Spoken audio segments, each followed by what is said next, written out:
December. Welcome to the PDB Afternoon Bulletin. Okay, fair enough. Once again, it's the late afternoon bulletin. You could possibly even call it, depending on where you are, the early evening bulletin. But that's beside the point.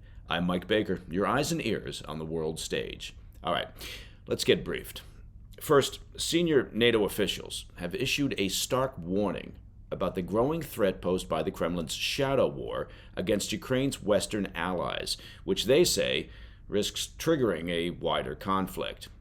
Then, Syria's de facto leader announces it could be years before elections are held, dashing hopes for democracy in the near term for the war-torn nation. But first, our afternoon spotlight. We'll begin in Europe, where NATO leadership is sounding the alarm on Moscow's escalating campaign of hybrid warfare against Kyiv's Western allies. James Apatharai, Deputy Assistant Secretary General of NATO, warned Sky News in a recent interview that there is a, quote, real prospect for an unconventional attack by Russia against the alliance, such as an act of sabotage or arson, that could result in mass casualties and put NATO on a path to war. Apatharai, who is leading efforts in the alliance to better track and deter so-called hybrid attacks, said NATO members must communicate clear red lines and response scenarios to the Putin regime to prevent a broader clash from erupting in Eastern Europe. As we've been covering here on the PDB, Russia has been waging a campaign of sabotage against allies of Ukraine across Europe since the war began, with attacks escalating in 2024. Russia's shadow campaign involves arson attacks, espionage, cyber attacks, targeted assassinations, and the sabotage of critical infrastructure. It's aimed at destabilization, spreading panic among the European public, and sowing doubts about supporting Ukraine. There's been a particular rise in what are called kinetic acts in recent months, such as the suspected sabotage of vital undersea power and data cables, or a plot by Russian agents, first reported on in early November, to plant explosives aboard cargo planes bound for the U.S. and Canada.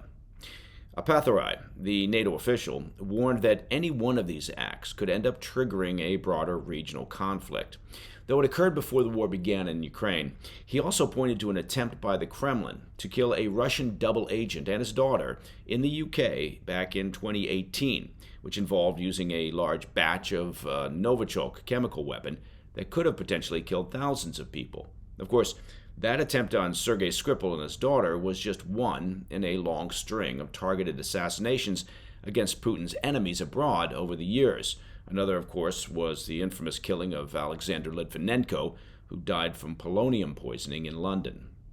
The NATO official said, quote, "What really worries me is that one of these attacks will break through in a big way. There's a real prospect of one of these attacks causing substantial numbers of casualties or very substantial economic damage." He added, quote, "What we don't want is to be in a situation where we have not thought through what to do next," end quote. Apatharai said that NATO's 32 member states were already in what he described as a, quote, boiling frog situation. Now, I'm not sure if the term boiling frog translates well across all languages. He noted that Russian attacks have increased in a way that would have been, quote, utterly unacceptable 5 years ago, but said the alliance has, well, frankly, gotten used to it, creating a climate that he called, quote, very dangerous. Nordic countries are particularly vulnerable and are already on high alert for potential Russian sabotage of power cables, wind turbines, and gas pipelines. As we reported last Friday, an oil tanker from Russia's Shadow Fleet, suspected of cutting an undersea power cable and several internet cable lines on Christmas Day in the Baltic Sea, is currently under surveillance.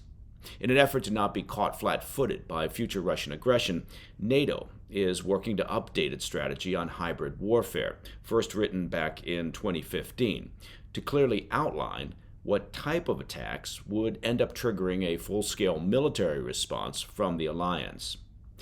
Apatharai said, quote, "What we need to do now is be clearer among ourselves and then decide how we communicate that also to the Russians, that there are no-go areas," end quote.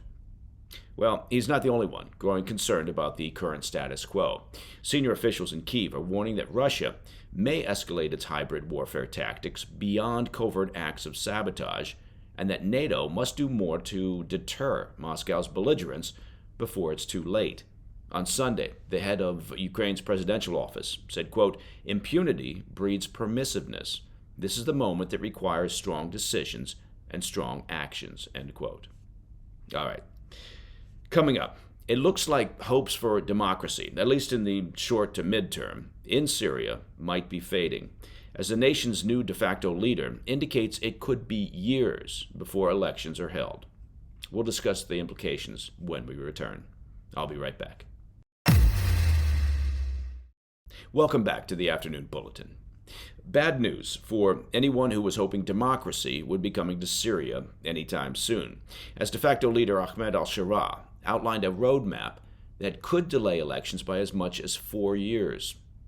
In an interview Sunday with a Saudi state-owned outlet, Sharaa, who leads the Islamist group HTS, provided the most detailed timetable yet for Syria's political future since the group's ousting of the Assad regime earlier this month. The HTS leader revealed that drafting a new constitution alone could take 3 years, with significant changes expected within a year of its completion. As part of the reform process, Sharaa pledged a shift away from militia-style governance, announcing that HTS would dissolve during a national dialogue conference, stating, quote, "A country cannot be run by the mentality of groups and militias," signaling a potential pivot towards governance by state institutions. The National Dialogue Conference, according to Sharaa, would feature broad representation from Syrian society and include votes on pivotal issues such as parliamentary dissolution and constitutional reforms. While this pledge has been welcomed by many, it does, frankly, little to alleviate concerns among minority groups in Syria wary of an Islamist-led government. Western nations, while celebrating Assad's removal, of course, share these concerns, watching closely to see whether Sharaa's promises of inclusivity will translate into action. In the interview, Sharaa emphasized that Syria's strategic ties with Russia would remain a cornerstone of its foreign policy. Interesting. Moscow, which provided Assad asylum after his downfall, continues to maintain a military presence in the country, including a couple of bases of significant strategic value to Moscow. Sharaa hinted that the future of these bases would be subject to negotiation with the new leadership in Damascus, a point echoed by Russian Foreign Minister Sergei Lavrov, who confirmed ongoing discussions. In a surprising diplomatic overture, Sharaa expressed optimism about the incoming administration of President-elect Trump.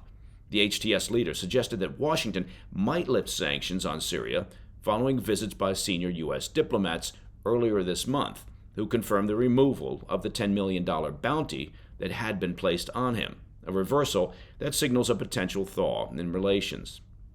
In response to a question regarding neighboring states' concerns over Islamist groups, Sharaa stated, quote, "We will not work on exporting the revolution. We want to manage the phase with the mentality of the state and not revolution," end quote. However, Sharaa's vision of a redefined domestic and international standing for Syria remains, well, aspirational at best, as the lengthy timeline for elections and constitutional reform underscores the challenges of rebuilding a fractured nation from the ashes of a 50-year-long brutal family dynasty and a 13-year-long civil war. And that, my friends, is the PDB Afternoon Bulletin for Monday, 30 December. Look at that. We are almost finished with 2024. If you have any questions or comments, please reach out to me at pdb@thefirsttv.com. And if your New Year's resolution is to listen to the PDB without ads, well, we're here to help. Just become a premium member of the President's Daily Brief by visiting pdbpremium.com. Look at that, keeping you informed and helping you with your resolutions all at the same time. I'm Mike Baker, and I'll be back tomorrow. Until then, stay informed, stay safe, stay cool. Hey, thanks for tuning in. If you enjoyed this video, don't forget to hit that like button and leave a comment, a really positive, nice, and kind comment. That would be appreciated. And if you're not already subscribed to our channel, make sure to subscribe and turn on notifications so you don't miss any of our daily updates.